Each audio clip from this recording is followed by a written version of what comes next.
Welcome everyone. Today we will start from the next topic where we have ended our last video.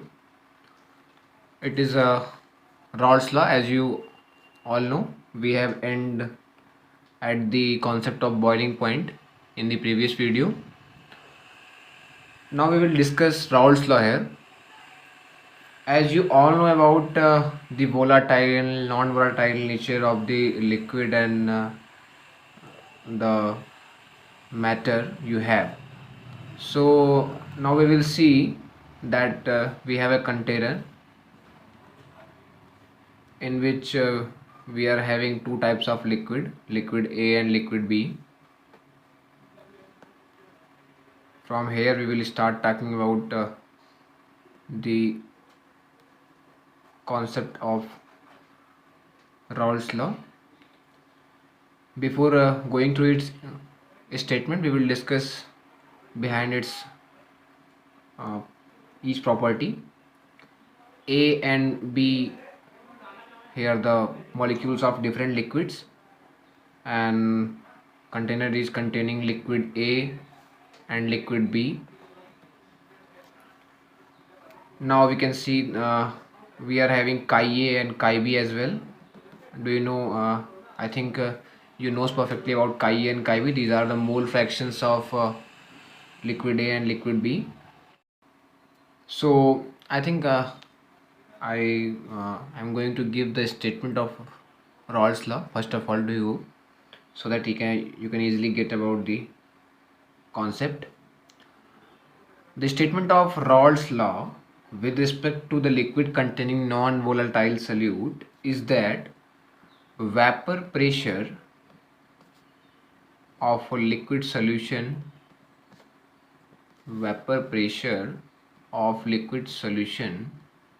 is directly proportional to the mole fraction of solvent in the liquid solution. Mole fraction of solvent in liquid solution.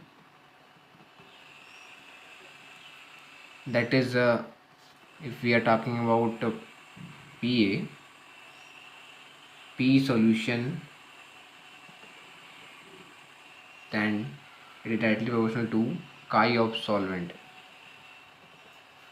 This happens in the case of a non-volatile solute in the solution.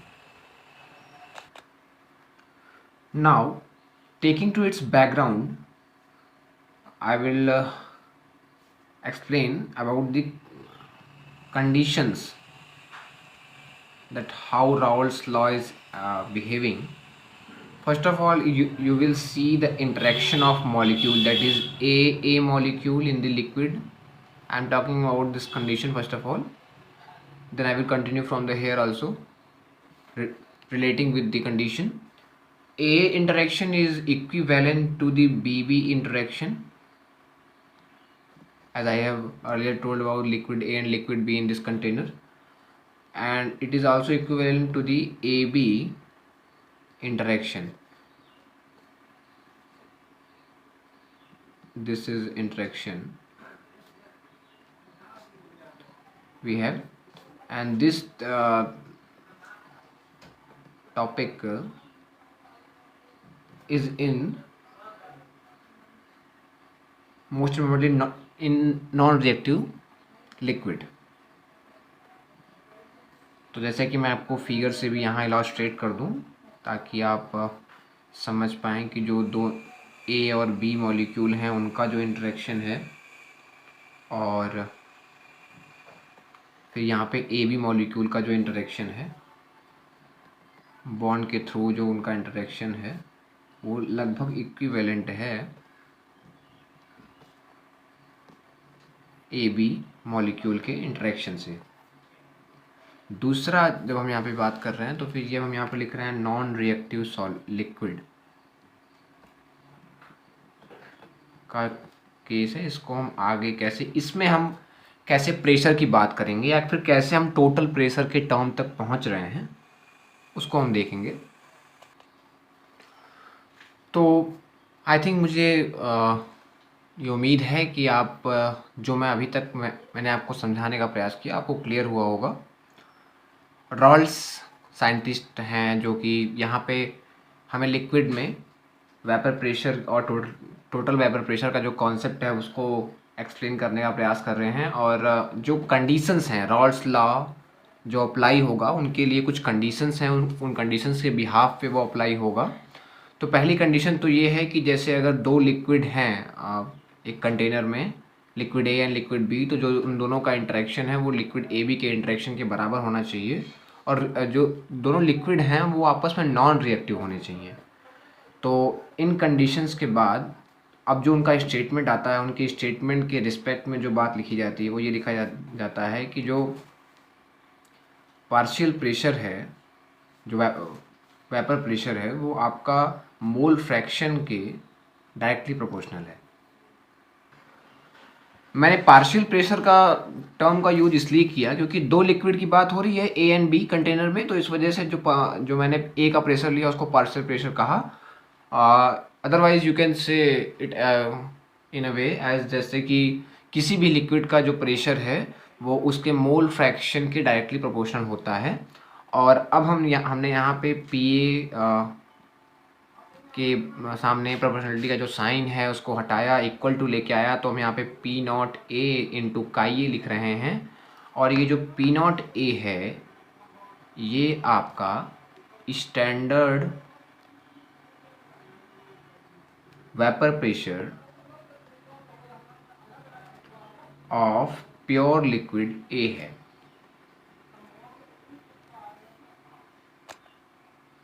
तो मुझे उम्मीद है आपको standard vapour pressure term से कोई दिक्कत नहीं होनी चाहिए, क्योंकि स्टैंडर्ड वेपर प्रेशर का मतलब ही होता है कि स्टैंडर्ड कंडीशन पे, that is at standard condition. और स्टैंडर्ड कंडीशन से आप बिल्कुल परिचित होंगे, that is 0 degree Celsius meanwhile 273 kelvin and temperature and 1 atm pressure.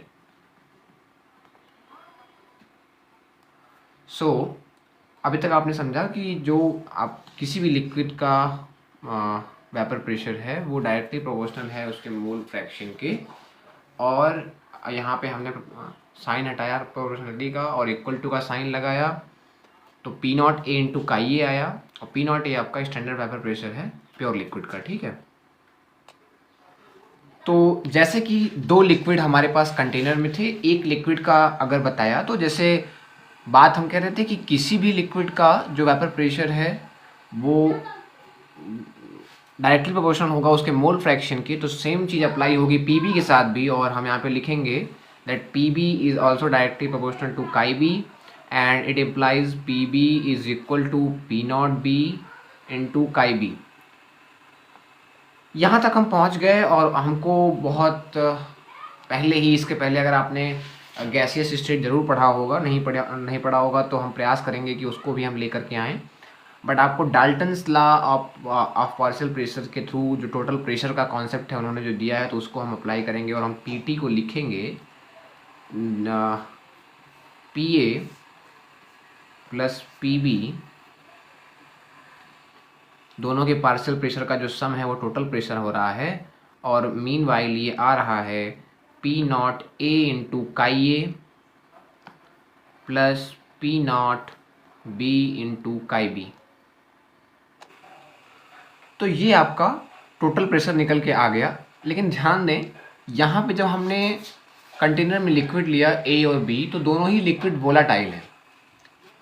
तो जो रॉल्स लॉ की प्रेशर की बात होगी तो यहाँ पे कुछ केसेस भी निकल के सामने आएंगे, उन केसेस को भी हम डिस्कस करेंगे कि कैसे अब देखिए केस 1 हम यहाँ पे लिख रहे हैं, ठीक है।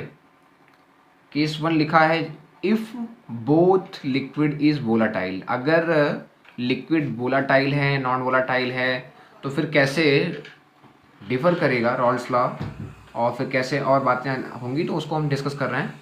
If both liquid is volatile, तो अगर दोनों ही लिक्विड वोलाटाइल, जैसे कि हमने ऊपर केस को डिस्कस किया तो लिक्विड ए और बी दोनों ही हमारा वोलाटाइल था, तो उस केस में आपका जो टोटल प्रेशर निकल के आ रहा है वो आपके सामने है, that is P not A into chi A, P not B into chi B.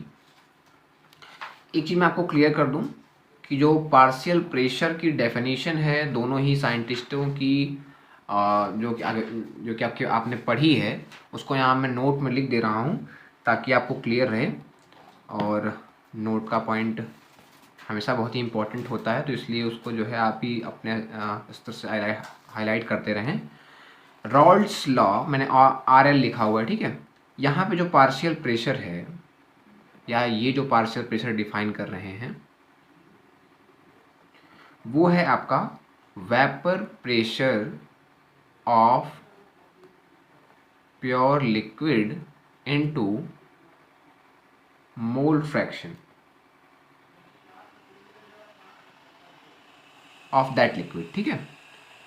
और जो डाल्टन्स लॉ कह रहे हैं पार्शियल प्रेशर के लिए,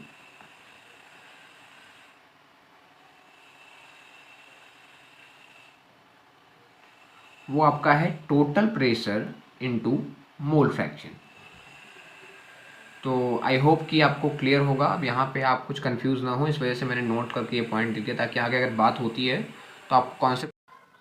तो हमने देख लिया कि जो टोटल प्रेशर है वो आपका है P not A into chi A plus P not B into chi B. और मोल फ्रैक्शन में आपने जाना होगा, मोल फ्रैक्शन में आप जानते होंगे कि जो दोनों ही लिक्विड हैं, अगर दो लिक्विड हैं उनकी बात हो रही है तो जो दोनों का मोल फ्रैक्शन है chi A plus chi B वो आइडेंटिटी के इक्वल होगा, यानी कि 1 के इक्वल होगा।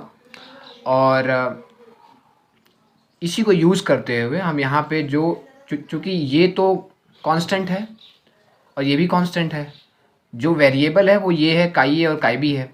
क्योंकि ये स्टैंडर्ड है वैल्यू है 273 केल्विन 1 एटीएम प्रेशर पे, तो हम काई ए और काई बी वेरिएबल है और उसी को थोड़ा क्या बोलते हैं वेरी करके थोड़ा सा इक्वेशन को और हम लिखते हैं आगे, ठीक है। तो यहाँ पे आप देखेंगे इसको हम लिख सकते हैं P T is equal to P not A, हमने काई ए को लिखा 1 माइनस काई बी, यहाँ से हम देख सकते हैं, ठीक है।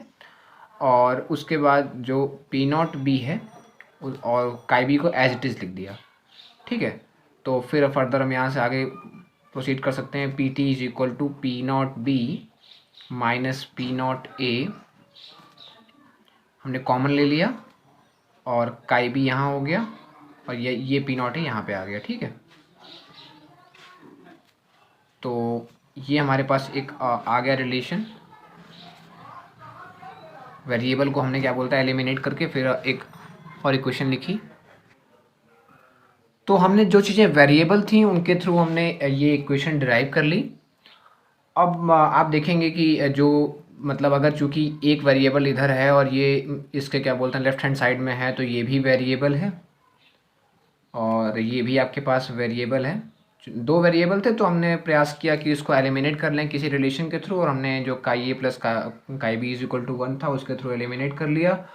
और आपको पता होगा स्ट्रेट लाइंस में आपने पढ़ा होगा स्ट्रेट लाइन की इक्वेशन, तो ये आपको y is equal to M X plus C जैसा कुछ दिख रहा है। एम एक्स प्लस सी ये आपका m है, यानी कि m का मतलब स्लोप होता है, और ये c की वैल्यू है, और ये फिर आपका जो है x एक्सिस की वैल्यू है, ये y एक्सिस की वैल्यू है। अब हम ग्राफ बनाएंगे और ग्राफ के थ्रू आपको समझाएंगे कि ग्राफ कैसे रोल प्ले कर रहा है और इससे कैसे क्वेश्चंस बन सकते हैं। एक रिलेशन तो हमारे पास ये है, इसको हम इक्वेशन नंबर 1 बोल सकते हैं। एक हमने जो अभी इसके पहले देखा जो रॉल्स लॉ कह रहा है उससे जो हमने डिराइव किया था P not A into chi A और P B is equal to P not B into chi B, ये इक्वेशन नंबर 2 हो गई और ये इक्वेशन नंबर 3 हो गया। और अब हम यहाँ पे ग्राफ ड्रॉ करेंगे। ग्राफ से आप समझेंगे कि फिर फर्दर इससे कैसे क्वेश्चन पूछे जा सकते हैं और कैसे इनका ग्राफ बन रहा है, ठीक है। ये जो एक्सिस है, ये जो हाइट है, ये जो एलिवेशन है, ये शो करेगा वेपर प्रेशर।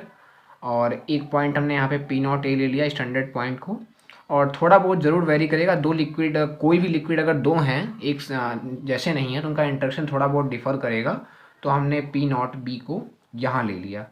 एक पॉइंट हमने यहाँ पे काई ए इज इक्वल टू 1 ले लिया, और यहाँ पे फिर हमने काई बी इज इक्वल टू 0 ले लिया, और यहाँ पे हमने chi A is equal to zero ले लिया और यहाँ पे काई बी इज इक्वल टू 1 ले लिया। ये मिक्सचर है, मिक्सचर पे ये कैसे हो रहा है एक्सिस में, ये जो आपकी मैंने यहाँ पे दिखाया है कि एक्स बी जो है, सॉरी काई बी जो है वेरिएबल है, तो फिर यहाँ पे ये इस एक्सिस पे शो कर रहे हैं और वेपर प्रेशर इस एक्सिस पे शो हो रहा है। ये स्टैंडर्ड पी नॉट ए है और पी नॉट बी है। तो अब आप देखिए यहाँ पे हम क्या बोलते हैं, पुट कर रहे हैं इक्वेशन नंबर सेकंड में। तो अभी हम क्या बोलते हैं, पी ए की बात करते हैं। तो यहाँ पे आप देखेंगे जब काई ए की वैल्यू अगर क्या बोलते हैं 1 हो रही है तो ये क्या बोलते हैं पी नॉट ए आ रहा है, और अगर काई ए की वैल्यू हम 0 पुट करेंगे तो ये 0 आ रहा है। चूँकि ओरिजिन से पास करता है स्ट्रेट लाइन का या Y equal to M X plus C का, तो वो भी आपको देखने को मिल रहा है। और फिर अगर हमने काई ए को 0 पुट किया था तो वो पी ए आ रही है वैल्यू, और पी नॉट ए आ रहा है जब हम काई A is equal to 1 put कर रहे हैं। तो ये ग्राफ आपका ऐसे बन रहा है। और सिमिलरली जो थर्ड आपकी इक्वेशन है वहाँ से आप देख सकते हैं कि जो P B is equal to P not B chi B है, वहाँ पे अगर हम काई बी 0 पुट कर रहे हैं तो पी बी आ रहा है, और जब हम chi B is equal to 1 put कर रहे हैं तो पी नॉट बी आ रहा है। तो ये यहाँ से पास करेगा। और अब हम ग्राफ बनाते हैं सोल्यूशन का। तो काई ए को हम देखेंगे, काई ए 1 काई ए है नहीं, तो वहाँ पे काई बी 0, जहाँ पे काई बी 0 हो रहा है वहाँ पी नॉट ए आ रहा है। और जहाँ पे काई ए 0 है तो काई ए तो है नहीं, काई बी जहाँ 1 हो रहा है तो फिर वहाँ पे ये ग्राफ आपका आ रहा है पी नॉट बी आ रहा है। ठीक है, आप देख लें, इसको अगर पुट करेंगे काई बी की वैल्यू 1 पुट करेंगे तो P not B minus P not a plus P not a आएगा, और पी नॉट ए से पी नॉट ए कैंसिल हो जाएगा और पी नॉट बी आएगा। तो यहाँ पे पी नॉट ए आया था जब हमने काई बी को 0 पुट किया था, और यहाँ पे पी नॉट बी आ रहा है, तो ये ग्राफ हो जाएगा आपका। तो ये ग्राफ हो गया सोल्यूशन का। और ये जो हाइट जो एलिवेशन है, ध्यान दीजिएगा आपको आप कि वेपर प्रेशर शो कर रहा है। इस पॉइंट को हमने 0 ले लिया, सॉरी ओ मान लिया, और ये लिक्विड बी का ग्राफ है और ये लिक्विड ए का ग्राफ है। और यहाँ पे ये जो ग्राफ है, ये जो लाइन है, ये आपको सोल्यूशन का है। ठीक है, तो अब आपको यहाँ से क्लियर होगा कि कैसे हमने इन रिलेशंस का यूज करके कैसे ग्राफ ड्रॉ किया और कैसे रॉल्स लॉ का वेरिएशन हो रहा है। तो अब हम आगे देखते हैं। ग्राफ है और ग्राफ को मैंने आपको समझाया। अब उसके बाद कुछ कॉन्सेप्ट इससे निकल के आएंगे जो कि इम्पॉर्टेंट है, जो कि हमारे जो सामने जो ग्राफ है उससे हम क्या बोलते हैं समझ सकते हैं। कॉन्सेप्ट नंबर 1 है जो इस टॉपिक का है। मैंने पहले भी कुछ ऐसे चीज़ें लिखी हैं तो वो भी आपके लिए इम्पोर्टेंट है, ज़रूर उनको आप रिवाइज करते रहिएगा।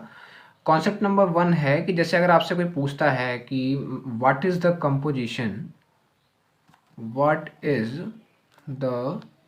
Composition of binary solution.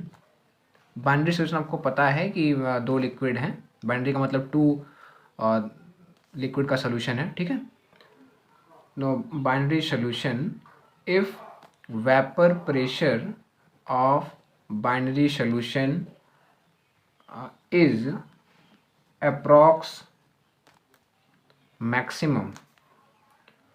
तो जैसे vapour pressure of binary solution is approx maximum बोल दिया, तो यानी मैक्सिमम की वैल्यू। अब आप इस ग्राफ से देखिए कि कौन सी वैल्यू मैक्सिमम आपको दिख रही है। हाइट का एलिवेशन आपके सामने दिखा हुआ है, वेपर प्रेशर का ही ये एलिवेशन है, ये हाइट है।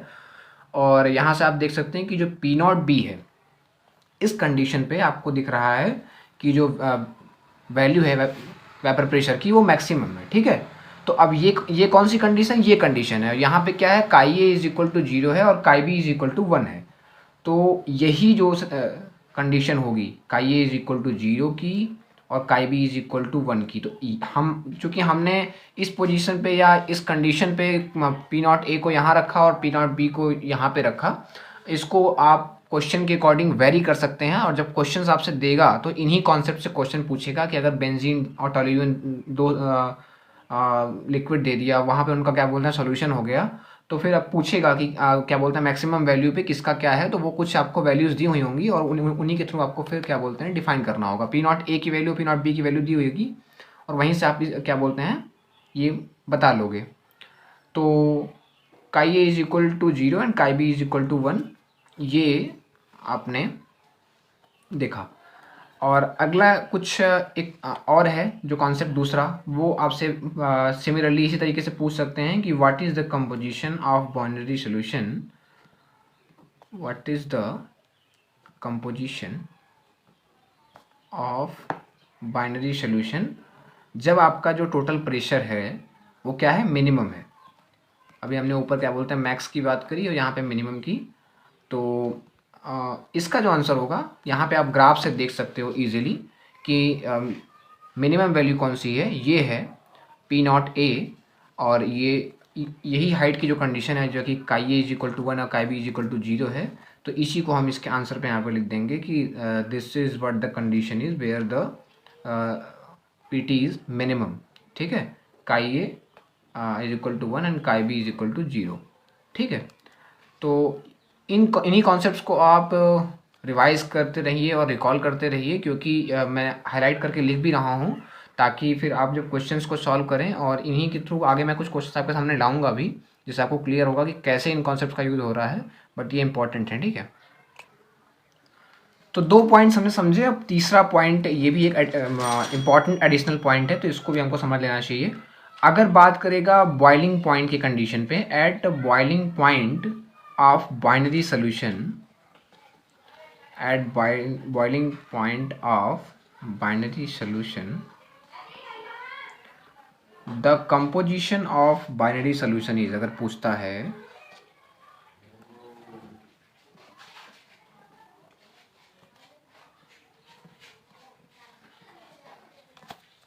the composition of binary solution is, तो आपको पता होगा कि जो बॉइलिंग पॉइंट की कंडीशन होती है वो हम एक्सटर्नल प्रेशर के रिस्पेक्ट में बात करते हैं। मैंने आपको बहुत अच्छे से एक्सप्लेन किया। और उसके बाद फिर आपको जो एक्सटर्नल प्रेशर की कंडीशन है वहाँ पे आप देखेंगे कि क्या बोलते हैं एटमॉस्फेरिक प्रेशर रोल प्ले कर रहा है। तो अब जो 760 mm ऑफ एच जी है, कितने टर्म में हम कह सकते हैं एटमॉस्फेरिक प्रेशर को, अलग अलग यूनिट्स में मैं लिख दे रहा हूँ आपके सामने। 76 सेंटीमीटर ऑफ एच जी भी कह सकते हैं इसको, को मैंने कन्वर्ट कर दिया सेंटीमीटर में। इसको आप 1 ATM भी कह सकते हैं, या फिर आप इसको 760 टॉर भी कह सकते हैं। ठीक है, तो अलग अलग यूनिट्स में मैंने आपके सामने लिख दिया। किसी भी यूनिट्स में अगर आपके सामने आता तो आपको कन्फ्यूज होने की ज़रूरत नहीं है। और बॉइलिंग पॉइंट की कंडीशन है तो एक्सटर्नल प्रेशर और वही आपका एटमॉस्फेरिक प्रेशर, उसी की बात हो रही है। तो हमने जो पीछे जो रिलेशन लिखा रॉल्स लॉ से, और उसके बाद जो टोटल प्रेशर लिखा वो P not B minus P not A chi B plus P not A. और अगर सिमिलरली हमने जो काई है उसको एलिमिनेट किया था, काई बी की टर्म में लिखा था। अगर काई ए के टर्म में भी लिखना हो तो आपको बस एक चीज़ याद रखनी है कि अगर यहाँ पे ए हो रहा है तो फिर यहाँ पे ए बाकी जगह बी हो जाएगा, और अगर यहाँ बी है तो यहाँ पे बी और बाकी जगह ये और ये दोनों ए हो जाएंगे। तो उससे हम आपके सामने लिख दे रहे हैं P T is equal to P not A minus P not B into chi A into P not B. तो अगर आपको क्वेश्चन में दिया होगा तो आपसे बॉइलिंग पॉइंट कहेगा और आप तो फिर सोचेंगे कि टोटल प्रेशर की बात ही नहीं करी है, तो फिर क्वेश्चन को कैसे हम अप्रोच करें। तो अगर बॉइलिंग पॉइंट कह दिया तो फिर वो 760 उसने कह दिया। ऑफ एच जी की ही टर्म में अक्सर हम सॉल्व करते हैं, P not B minus P not A और उसके बाद chi B plus P not A. तो इससे आप, ये एक कॉन्सेप्ट था, और इससे आप अगर बॉइलिंग पॉइंट के टर्म में क्वेश्चन आता है, बात करता है, तो यहाँ से आप अप्रोच कर सकते हैं। तो यहाँ तक आपको क्लियर है। कॉन्सेप्ट नंबर 3 का पॉइंट नंबर 4 मैं आपको बताना चाहूँगा। स्लोप जो हमने अभी पीछे ग्राफ ड्रॉ किया उसका स्लोप था आपके सामने P not B minus P not A, और इंटरसेप्ट यानी कि जो सी वैल्यू थी वो आपका था पी नॉट ए। तो मैं जो वो रिलेशन लिखा था यानी कि ये वाला, यहाँ से मैं आपको बता रहा हूँ कि ये वैल्यू एम की और ये वैल्यू सी की। ठीक है, वही मैं आपके सामने लिख रहा हूँ। अगर इस टर्म में लिखा है तो फिर इसका यूज करके आप क्वेश्चन को कैसे अप्रोच कर लेंगे। अगर ये वैल्यू दी हुई है तो इसको भी आप सॉल्व करके और टोटल प्रेशर के बारे में डिस्कस कर सकते हैं। तो फिर अगर मैंने एम और सी को इसको लिया, फर्दर अगर मैं इस रिलेशन को यूज करता हूँ तो उस कंडीशन पे ये एम हो जाएगा और ये सी हो जाएगा, यानी ये स्लोप हो जाएगा, ये इंटरसेप्ट हो जाएगा। ठीक है, तो ये होपफुली आपको यहाँ तक ये चारों पॉइंट्स क्लियर होंगे। तो फोर्थ पॉइंट पे स्लोप और इंटरसेप्ट के रिस्पेक्ट में हम बात कर सकते हैं। और फिफ्थ पॉइंट मैं आपको एक और पॉइंट बताना चाहूँगा कि एट पॉइंट ओ। अब पॉइंट ओ क्या है, अगर ग्राफ आपके दिमाग में हो, मैं आपको एक बार दिखा देना चाहूँगा। जो ये पॉइंट ओ है, यहाँ पे क्या हो रहा है, यहाँ पे आपको दिख रहा होगा कि दोनों एक दूसरे को इंटरसेक्ट कर रहे हैं, यानी यहाँ पे जो पी ए है वो पी बी के क्या बोलते हैं बराबर हो रहा है, पी ए पी बी के बराबर है, जो वेपर प्रेशर है वो बराबर हो रहा है। और इसी कंडीशन पे अगर हम जो सोल्यूशन का ग्राफ है उस पे लेके जाएं, तो यहाँ पे अगर इस पॉइंट को हम P लिखें तो फिर हम कह सकते हैं कि एट पॉइंट O यहाँ पे PA क्या है, PB के बराबर है। जो पार्शियल प्रेशर है लिक्विड A और लिक्विड B का वो बराबर है। तो फिर हम यहाँ पे कह सकते हैं कि standard into chi A, standard of B into chi B, ये हो गया। और फिर यहाँ से इसको हम अगर इसका रेशियो मतलब काई ए को उधर भेजें और पी बी को इधर लेके आएँ, पी नॉट बी को, तो ये हो जाएगा काई बी अपॉन काई ए। ये इस तरीके से रेशियो हो गया। और इस कंडीशन पे चूँकि जो हमारा ग्राफ है हमने पी नॉट बी को ज़्यादा लिया है, पी नॉट ए को कम लिया है, तो इस कंडीशन को फुलफ़िल करने के लिए यहाँ से हम अगर देखें तो हमें जो है, चूँकि अगर पी नॉट बी ज़्यादा है तो हमें काई ए को ज़्यादा रखना पड़ेगा, तभी ये एल एच एस और आर एच एस बराबर होंगे। तो काई ए इज़ ग्रेटर देन काई बी, जो हमारी कंडीशन इस पर जो अभी हमने लिया है ग्राफ में, हम उसकी उसी के रिस्पेक्ट में बात कर रहे हैं। और यहाँ से एक पॉइंट हम और कह सकते हैं, पॉइंट नंबर बी, कि जो टोटल प्रेशर होगा जो हमने दिखाया आपको, P A plus P B होगा, जैसा कि आपको पता है। और यहाँ पे चूँकि पी ए और पी बी बराबर हैं तो ये 2 पी ए हो सकता है, या फिर इसको आप 2 पी बी भी कह सकते हो। ठीक है, तो अब इन्हीं बातों को दिमाग में रखते हुए हम आगे बात करते हैं। तो हमने कुछ पॉइंट्स समझे, 5 पॉइंट्स समझे हमारे कॉन्सेप्ट नंबर 1 में। और एट पॉइंट ओ पे हमने डिस्कस कर लिया कि पी ए की वैल्यू पी बी के बराबर है, और वहाँ पे फिर जो हमने कंडीशन ली थी उस कंडीशन के इक्विवेलेंट काई ए इज़ ग्रेटर देन काई बी आ रहा है। और वहाँ पे टोटल प्रेशर जो होगा सोल्यूशन का, फिर P A plus P B करेंगे जब, तो फिर अगर पी ए पी बराबर है तो 2 पी ए होगा या फिर 2 पी बी हो जाएगा। अब हम एक क्वेश्चन डिस्कस करते हैं। क्वेश्चन हमने लिख लिया है आपके लिए। तो हमारे पास एक इक्वेशन दी हुई है, P T is equal to 120 chi A plus 240। अब हमको कुछ चीज़ें कैलकुलेट करनी है। वो उसमें फर्स्ट है composition of binary solution at P T जब मैक्स है, और similarly composition of binary solution at P T जब मिनिमम है। कैलकुलेट करना है पी नॉट ए और पी नॉट बी को, और कंपोजिशन कैलकुलेट करना है बाइनरी सोल्यूशन का, जबकि बॉइलिंग पॉइंट ऑफ सोल्यूशन दिया हुआ है। ठीक है, तो हम नेक्स्ट पेज पे प्रोसीड करते हैं। सबसे पहले हम पी नॉट ए और पी नॉट बी को इसमें फाइंड करेंगे। हमारे पास क्या दिया हुआ था, P T is equal to 120 chi A plus 240। अब आपको दिख रहा होगा कि काई ए का लिखा हुआ है, यानी कि अगर हम रिकॉल कर पाएँ, जैसा कि मैंने आपको बताया था कि अगर यहाँ काई ए लिखा है तो आप यहाँ पी नॉट ए लिख दीजिए, यहाँ पी नॉट बी लिख दीजिए, और फिर यहाँ पे भी आप पी नॉट बी लिख दीजिए। ये हो गई पी टी की वैल्यू। ठीक, तो यहाँ से आप देखें कि P not A minus P not be की वैल्यू 120 दी हुई है, और पी नॉट बी की वैल्यू 240 दी हुई है। तो फिर यहाँ से आप देखें कि हम अगर वैल्यू पुट करें पी नॉट बी की, तो हम देख सकते हैं कि पी नॉट ए आपका आ रहा है 360। तो हमारे पास पी नॉट बी आ गया और हमारे पास पी नॉट ए आ गया 360। अब आप देख सकते हैं कि जो पी नॉट ए है वो पी नॉट बी से ज़्यादा आ रही है वैल्यू। इट इम्प्लाइज कि जब हम बात कर रहे हैं कंपोजिशन ऑफ बाइनरी सोल्यूशन, जो हमारी फर्स्ट वैल्यू, अगर यहाँ पे हम लिखना चाहें तो जैसे कि थर्ड चीज़ जो हमारी है पी नॉट ए और पी नॉट बी फाइंड हो गई है, और हमको दिख भी रहा है कि पी नॉट ए जो है वो पी नॉट बी से ग्रेटर है।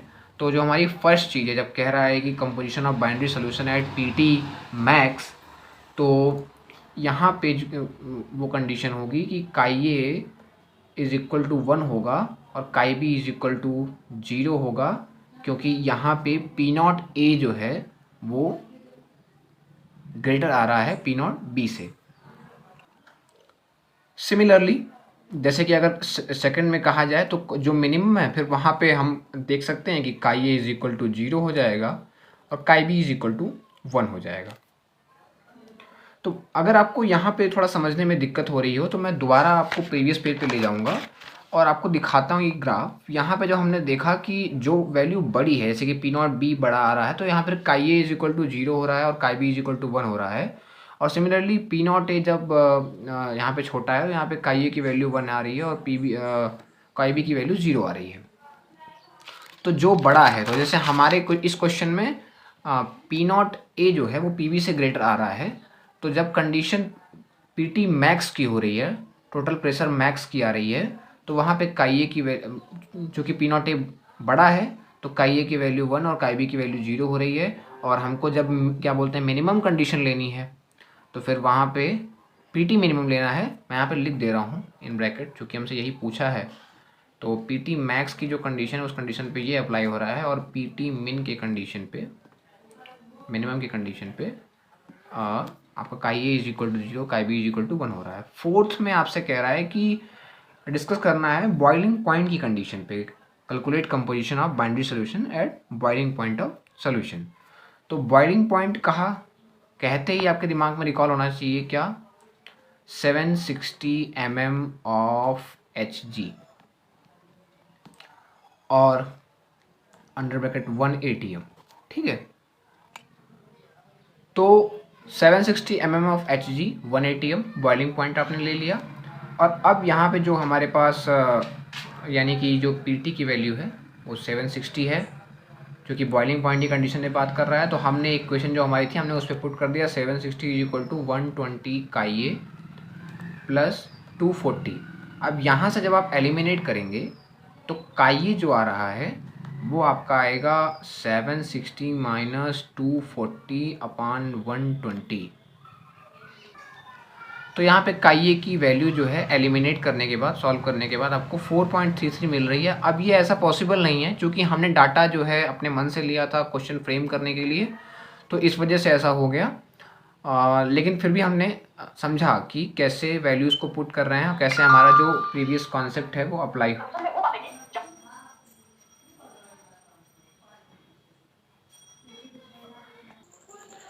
तो ये आ रहा है, और फिर यहाँ से हम इसको समझ सकते हैं कि हमारा प्रीवियस कॉन्सेप्ट जो हमने दिया है, कॉन्सेप्ट नंबर 1 का 5 पॉइंट्स लिखे हैं, वो आपके लिए इम्पॉर्टेंट हैं, और कैसे इन चीज़ों को आप यूज़ करके क्वेश्चन सॉल्व कर सकते हो। मैं कुछ क्वेश्चंस आपके सामने और भी इसके रिगार्डिंग में लाऊंगा, लेकिन मैं अब जो और केसेस बनेंगे उन पे डिस्कस करूँगा, उन पे मैं होपफुली नेक्स्ट क्लास में डिस्कस करूँगा, क्योंकि अब आपके लिए ये ज़्यादा हो जाएगा। जैसे मैं नॉन वोलेटाइल सॉल्यूट के रिस्पेक्ट में बात करना चाह रहा हूँ, तो उसको मैं नेक्स्ट क्लास में डिस्कस करूँगा। ये जो कॉन्सेप्ट अभी तक मैंने आपको दिखाया, इसको आप ज़रूर रिवाइज़ करके आएँ, और मोस्ट इम्पॉर्टेंटली जो मैंने 5 कॉन्सेप्ट डिस्कस किए, कॉन्सेप्ट 1, 2, 3, 4, 5, तो ये आपके लिए बहुत इंपॉर्टेंट हैं, और इनको आप ज़रूर मतलब रिवाइज़ करके आएँ। और इस पे जो ये क्वेश्चन मैंने सॉल्व किया, इसको भी आप, अगर आपको कहीं डाउट आ रहा है, कोई दिक्कत हुई, तो आप कमेंट सेक्शन में पूछें। और नेक्स्ट क्लास में हम नॉन वोलेटाइल के, अगर हम रखते हैं सोल्यूशन में नॉन वोलेटाइल सॉल्यूट डालते हैं या कोई लिक्विड डालते हैं, तो फिर कैसे उस पर हम वहाँ पे डिस्कस करेंगे, कैसे रॉल्स लॉ का वेरिएशन आएगा। तो नेक्स्ट क्लास में मिलते हैं। होपफुली आप एंजॉय कर रहे होंगे, और आपके सजेशन कमेंट सेक्शन में। बहुत बहुत धन्यवाद। मैं नेक्स्ट क्लास